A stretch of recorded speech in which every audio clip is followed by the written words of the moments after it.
Ibu masih berpikir lagi. Malam hari raya, tuh. Dengarlah suara duduk itu disambut pada malam hari seperti inilah ayahmu pergi tanpa pernah meninggalkan sepatah-patah. Ayah, Esok hari raya, selesai sholat, kuampuni dosanya. kenapa masih ingat lagi masa yang terlampau itu? Mengingat orang yang sudah tidak ingat lagi pada kita. Aku merasa bahwa ia masih ingat pada kita. Aduh.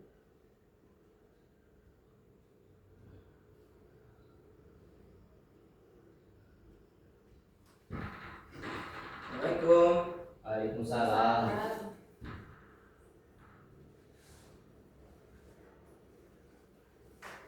Lama menunggu Bu, Bang? Tidak.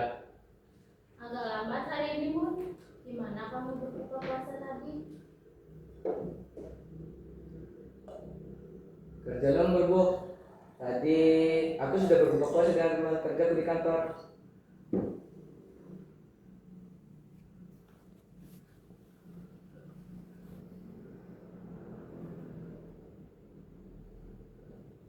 Minta si mana Bu?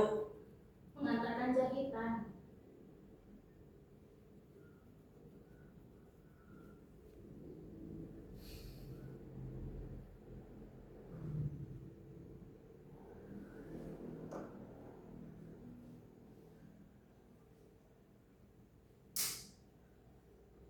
Bang, ada kabar aneh nih.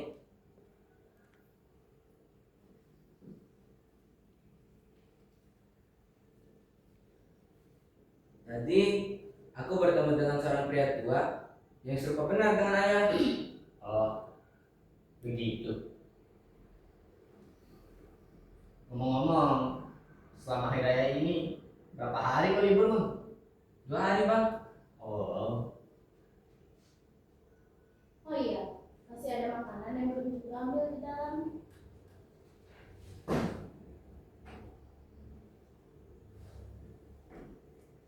Mun, aku ada tebak-tebakan nih. Apaan Bang? Kenapa garis polisi itu warna kuning? Gak tahu Bang. Karena arti dari warning itu warna kuning. Salah Bang, seharusnya warni itu warna kuning. Kebalikan tadi. Oh iya, lupa aku tadi. Gimana sih Abang nih?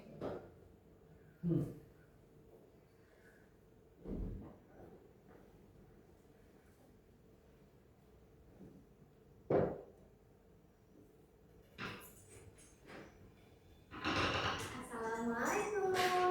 Waalaikumsalam.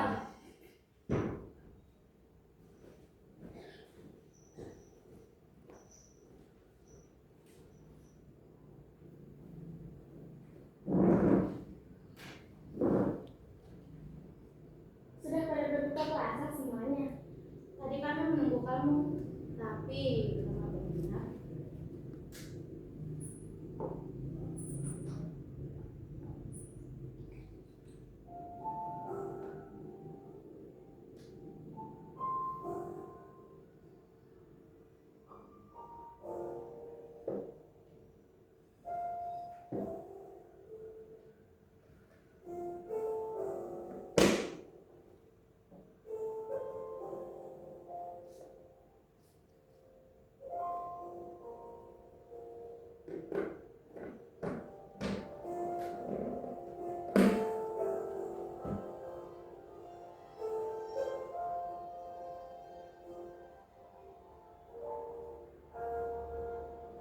Makanlah. Apa yang kamu lihat di luar? Waktu aku lewat di situ tadi, Bang Narto, dengarlah dulu. Iya, aku dengar. Waktu aku lewat di situ tadi, ada orang tua di ujung jalan sini. Dari jembatan sana, tampak melihat-lihat ke arah rumah kita. Sepertinya dia seorang pengemis?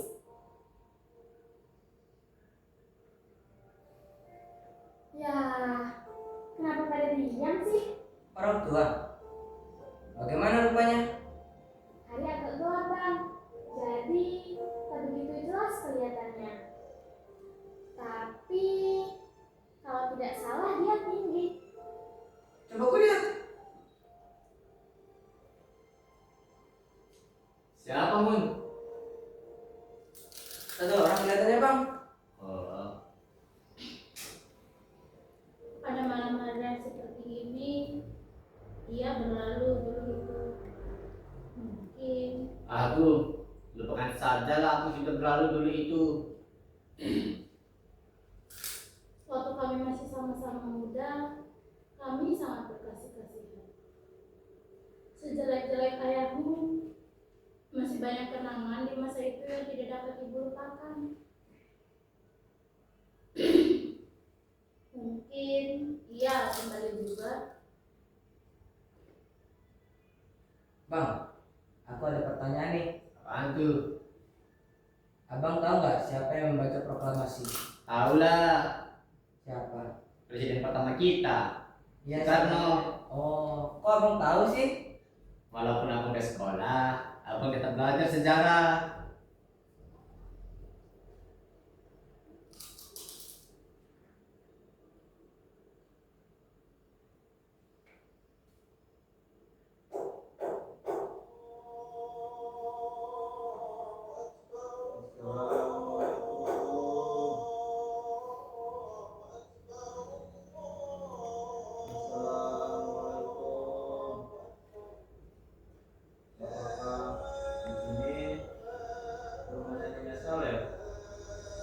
Astagfirullah, itu seperti suara ayahmu, Nak. Ayahmu pulang, Nak.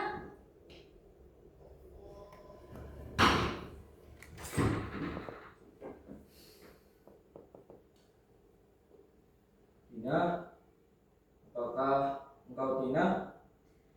Saleh, engkau Saleh. Engkau banyak berubah, Saleh.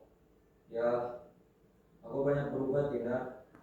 Sejak 20 tahun perceraian, telah merubah wajahku. Dan ini tentunya anak-anak kita semua. Ya, tentu saja. Mereka semua adalah anak-anakmu. Sudah lebih besar dari ayahmu. Mari duduk dan pandangilah mereka. Apa? Aku boleh duduk Tina? Tentu saja boleh. Mari. Ya, aku Maimun.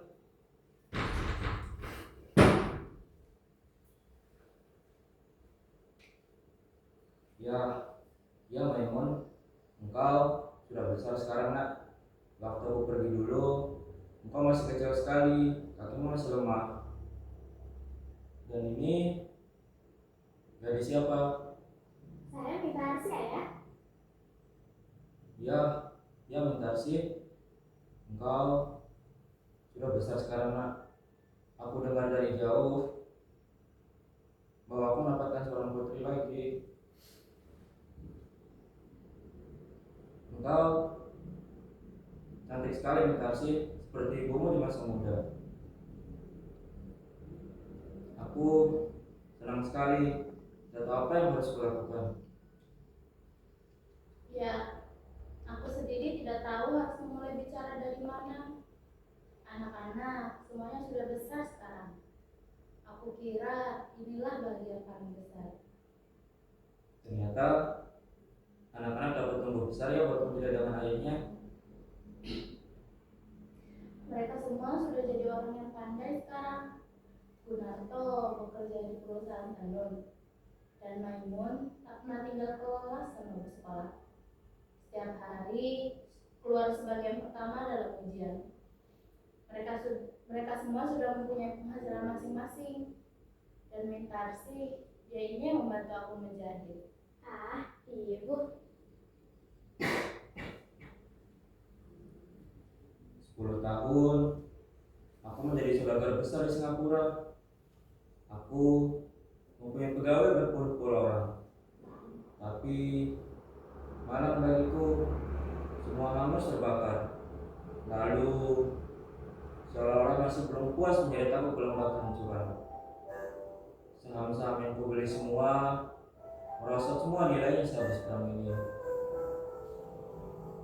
Lalu tempat tinggalku, keluargaku, anakku dan istriku tergambar kembali di depan mata dan jiwaku. Kalian seperti mengharapkan kembali kasihku. Maukah kau memberikan air segelas untukku, Gunarto? Yang kau yang tidak. Atau ayahmu yang berbicara itu. Mestinya kau gembira, nak. Sudah seharusnya ayah kembali bertemu dengan anak-anaknya. Dan sudah sekian lama tidak bertemu. Kalau anak kau tak mau, engkaulah Maimun. Maukah kau memberikan air segelas untukku? Baik ayah. Maimun, kapan kau diserang ayah? Gunarto! Kami tidak punya ayah, Bu. Kapan kau diserang ayah? Gunarto! Apa katamu itu? Kataku, kami tidak punya ayah. Kalau kami punya seorang ayah, lalu kenapa aku banting tulang selama ini? Jadi budak orang. Waktu aku berumur 8 tahun, aku dan ibu hampir saja terjun ke dalam laut. Untung ibu cepat sadar. Lalu kalau kita punya ayah, lalu kenapa aku menjadi budak waktu aku berumur 10 tahun? Kami tidak punya seorang ayah, Bu. Kami hidup dalam keadaan sengsara. Rasa gembira di dalam hati sedikit pun tidak ada. Dan kau, Maimun, lupakah engkau waktu menangis di sekolah lainnya dulu? Saat kau tak dapat membeli kelereng seperti kawan-kawanmu yang lain. Dan kau pergi ke sekolah dengan baju yang sudah robek dan tambalan di sana sini. Itu semua terjadi karena kita tidak punya seorang ayah. Kalau kita punya seorang ayah, lalu kenapa hidup kita melarat selama ini? Tapi Bang Arto, ibu saja sudah memaafkannya. Kenapa kita tidak? Ibu seorang perempuan. Waktu aku kecil dulu, aku pernah menangis di depan ibu karena lapar, dingin, dan penyakitan. Dan ibu selalu bilang, ini semua salah ayahmu. Ayahmu yang harus disalahkan. Lalu kemudian aku menjadi babu orang lain. Dan ibu menjadi babu mencuci pakaian kotor orang lain. Tapi aku sanggup menjadi orang berharga. Meskipun aku tak mengenal kasih sayang seorang ayah. Aku buktikan kalau aku dapat memberi makan keluargaku. Aku berteriak kepada dunia. Aku tidak butuh pertolongan orang lain. Ayah, orang yang menekan anak dan istrinya dalam keadaan sengsara. Ia melarikan diri dengan perempuan asing yang lalu menyeretnya ke dalam lembah kebejanaan. Ia lupa kepada anak dan istrinya. Ia juga lupa kepada kewajibannya karena nafsunya telah membawanya kemana-mana. Hutangnya yang tinggalkan kepada kita bertimbun-timbun. Sampai-sampai buku tabunganku yang disimpan oleh ibu ikut hilang bersama ayah dalam minggu itu. Ya, sungguh-sungguh masa kecil yang sangat tersiksa. Maka jika kita punya ayah, maka ayah itulah musuhku yang sebesar-besarnya. Bang Arto, lihatlah ayah yang seperti ini sekarang. Dia sudah tua Bang Arto. Maimun sering benar mengucapkan kalimat ayah kepada orang yang tidak berarti ini hanya karena ada seorang pria tua yang masuk ke rumah ini dan ia mengatakan kalau ia ayah kita. Lalu kau sebut pula ia ayah kita, padahal ia tidak kita kenal Maimun, sama sekali tidak. Coba kau perhatikan, apakah kau benar-benar bisa merasakan kalau kau sedang berhadapan dengan ayahmu? Tapi Bang Arto, dia adalah darah daging kita. Bagaimanapun dulu kelakuannya terhadap kita tetap anaknya yang harus merawatnya. Jadi maksud ini adalah tanggung jawab kita. Setelah ia melepaskan hawa nafsunya di mana-mana dan ia kembali ke rumah ini karena sudah tua dan kita harus memeliharanya. Hah, enak betul. Narto, sampai hati benar kau berkata begitu terhadap ayahmu, ayah kandungmu. Ayah kandung, memang Gunarto yang dulu pernah punya ayah, tapi sudah meninggal 20 tahun yang lalu. Dan Gunarto yang sekarang adalah Gunarto yang dibentuk oleh Gunarto sendiri. Aku tidak pernah berhutang budi kepada siapapun di atas dunia ini. Aku merdeka, semerdeka-merdekanya, Bu.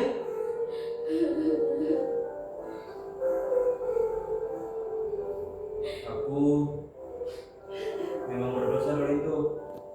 Aku mengakui, dan itulah sebab yang kembali pada hari ini. Pada hari itu aku untuk menebus kembali semua kesalahan dan dosaku. Tapi sekarang, ya benar katamu Narto, aku sudah tua dan aku tidak bermaksud untuk mendorong diri agar diterima di tempat di mana tidak dikehendaki.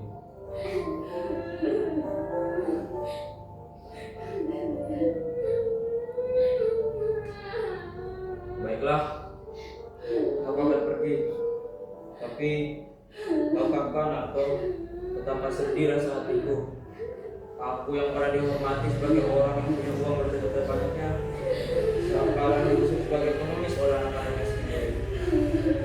Tapi biarlah dalam apapun aku terjerumus, aku tidak akan mengganggu kalian lagi. Tunggu dulu ayah. Jika Bang Narto tidak mau menerima ayah, maka akulah yang menerima ayah. Aku tidak peduli apapun yang terjadi. Maimun, apa pernah kau menerima pertolongan dari engkau seperti ini? Aku pernah menerima tamparan dan tendangan, juga pukulan dari dia dulu. Tapi sebiji jarak pun tak pernah aku menerima apa-apa dari dia. Dan itu keras Bang Narto. Jangan kamu bela dia. Ingat siapa yang dosa kalkan. Kau lupa? Akulah yang membiayaimu selama ini dari penghasilanku sebagai kuli dan kacung suruhan. Ayahmu sebenar-benarnya adalah aku. Engkau menyakiti hati ibu, Bang Narto. Kau pula ikut membela dia. Sedangkan untuk kau, aku juga pernah menjadi ayahmu selama ini. Baiklah, peliharalah orang itu jika kalian memang cinta kepadanya. Mungkin dulu kalian tidak merasakan pahit pahitnya hidup karena kita tidak punya seorang ayah. Tapi demi kebahagiaan saudara-saudaraku, semoga kau tidak menderita seperti aku ini.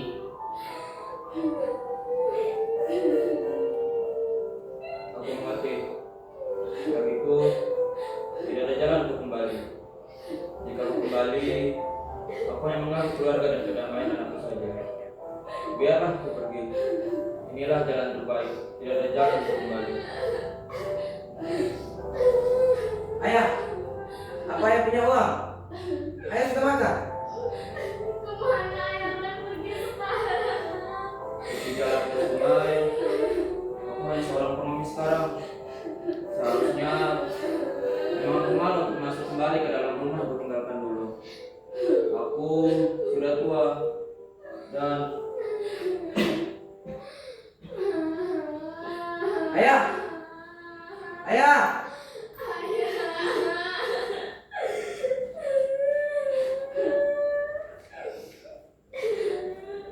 Dalam keadaan seperti ini, ia pergi dan datang untuk pergi kembali, seperti gelombang yang dimainkan oleh angin topan. Begitupun nasib ibu, Nak.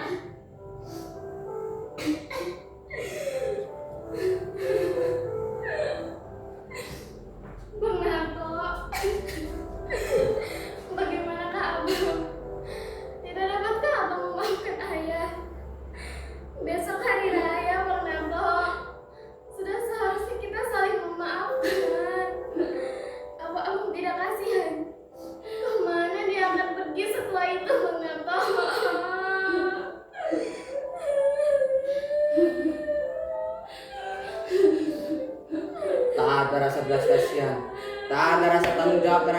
adiknya yang sudah tidak berayah lagi.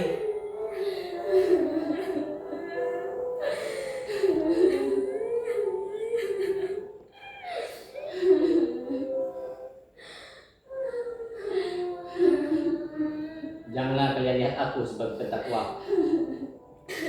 Mengapa kalian menyalahkan aku saja? Aku sudah hilangkan semua rasa itu. Sekarang kalian harus pilih, dia atau aku. Tidak. Aku akan pilih ayahku pulang. Aku tidak peduli apa yang mau abang lakukan. Kalau perlu, bunuh saja aku kalau abang mau. Aku akan panggil ayahku pulang.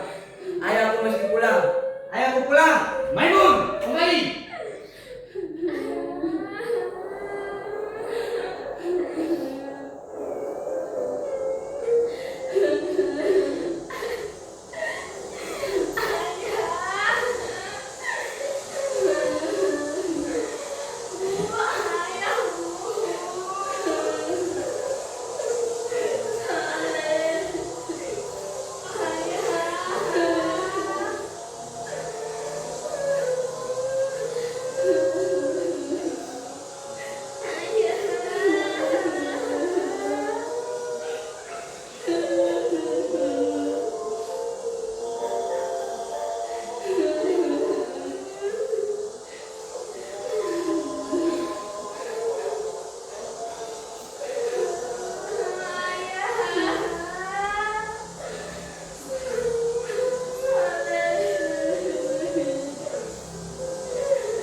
dan sarungnya saja yang kutemui. Maimun, di mana ketemukan kopiah dan sarung itu? Di bawah lampu dekat jembatan, Bang. Lalu ayah, bagaimana dengan ayah? Di mana ayah? Tidak tahu. Jadi ayah meloncat ke dalam sungai. Benar kau. Dia tak tahan menerima penghinaan dariku. Dia yang dulu dihormati orang, dia yang angkuh. Ya, angkuh seperti diriku juga. Aku telah membunuh ayahku sendiri, ayahku